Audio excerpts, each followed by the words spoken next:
दिव्या और विवेक पिछले 2 साल से एक दूसरे के साथ रिलेशनशिप में रहते थे। दिव्या एक कॉल सेंटर में काम करती थी और विवेक एक कोरियर कंपनी में डिलीवरी बॉय था। विवेक दिव्या से पहली बार उसके ऑफिस में ही मिला था, जब वो उसका एक कोरियर लेकर वहां पर गया हुआ था। पता नहीं विवेक ने दिव्या को क्या देखा, उसका दिल उसके लिए धड़कने लगा। इस मुलाकात के 7 दिन बाद विवेक से वो तब मिली जब विवेक किसी और का कोरियर लेकर उसके ऑफिस में आया था। दिव्या विवेक से जब दूसरी बार मिली तो उसने पहली मुलाकात वाली गलती नहीं की। उसने तुरंत विवेक का फोन नंबर लेकर अपने मोबाइल में सेव किया और उसका नाम पूछ लिया। उस दिन रात को लगभग 11 बजे उसने बिना सोचे समझे विवेक को कॉल किया। बहुत देर तक घंटी बजती रही, लेकिन उसने फोन नहीं उठाया। दिव्या को लगा शायद वह सो गया होगा। यही सोचकर उसने अपने मोबाइल को एक तरफ रख दिया। अभी मुश्किल से 5 मिनट भी नहीं हुए होंगे कि दिव्या के मोबाइल में घंटी बजने लगी।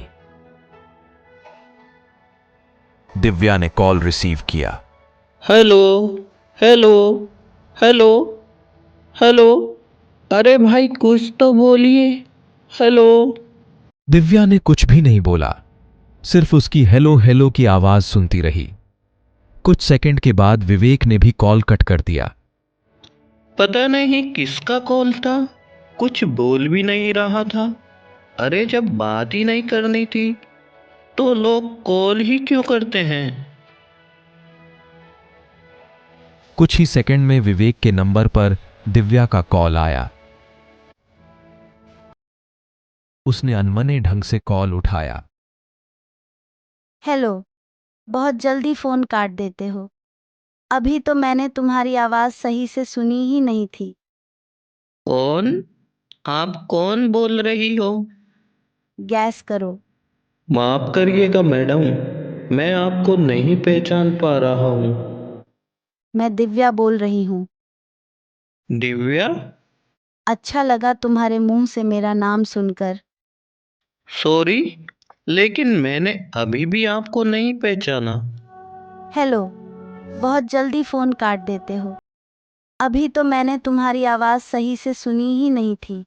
यही वो दिन था जिस दिन दिव्या ने अपने दिल की बात विवेक से कही थी।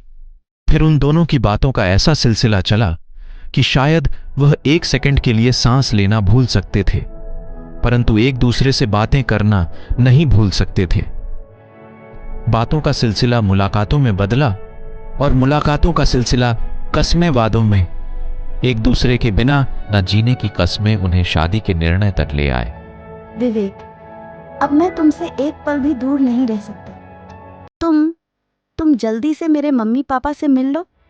मैं तुमसे जल्द से जल्द शादी करना चाहती हूँ। फिर विवेक ने कहा, इस संडे मेरा ऑफ है, मैं तुम्हारे मम्मी पापा से मिलने आता हूँ। विवेक ने मिलने का वादा कर तो लिया, लेकिन उसके बाद 3 संडे बीत गए। विवेक दिव्या के घर नहीं जा सका। दिव्या यही सोचते हुए अभी भी बस स्टैंड पर खड़ी थी। दिव्या के घर से भी बार बार फोन आ रहा था, लेकिन दिव्या आज कुछ ज्यादा ही गुस्से में दिख रही थी। तभी विवेक दूर से उसकी ओर आता हुआ दिखाई दिया। दिव्या ने बनावटी गुस्सा दिखाते हुए ऐसा रिएक्ट किया जैसे उन्होंने विवेक को देखा ही ना हो।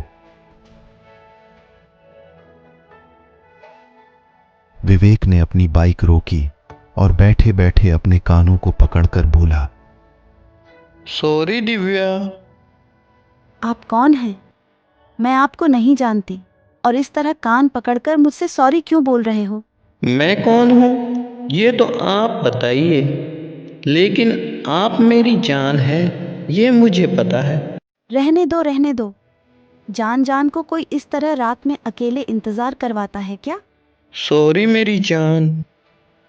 क्या करूं, शहर के इस कोने से उस कोने तक डिलीवरी देने जाता हूं, इसी वजह से लेट भी हो जाता हूं।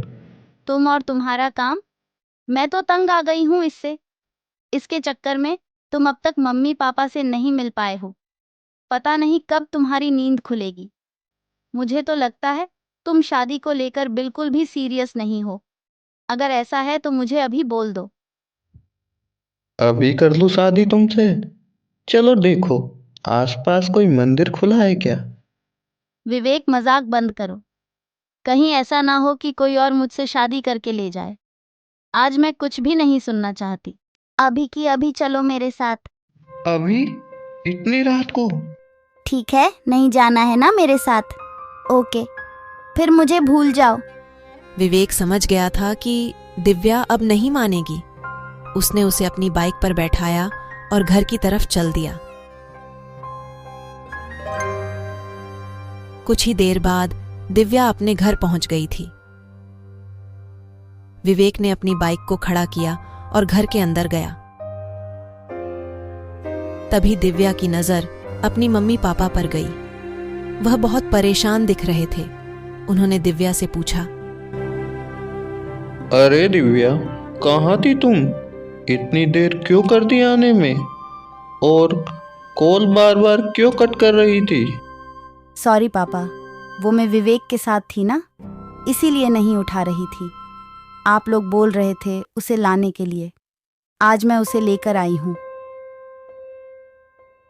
विवेक, ये मेरे मम्मी पापा हैं। अब तुम चुप क्यों हो? इन्हें नमस्ते तो बोलो। नमस्ते अंकल जी, नमस्ते आंटी जी। पापा, अब सारी बातें यही करोगे या विवेक को घर के अंदर आने दोगे? यह सुनकर दिव्या के पापा की आंखों में आंसू आ गए। तुम किससे बातें कर रही हो? तुम्हारे साथ कौन है बेटा? क्या पापा आप भी मजाक कर रहे हो? विवेक नहीं दिख रहा आप लोगों को?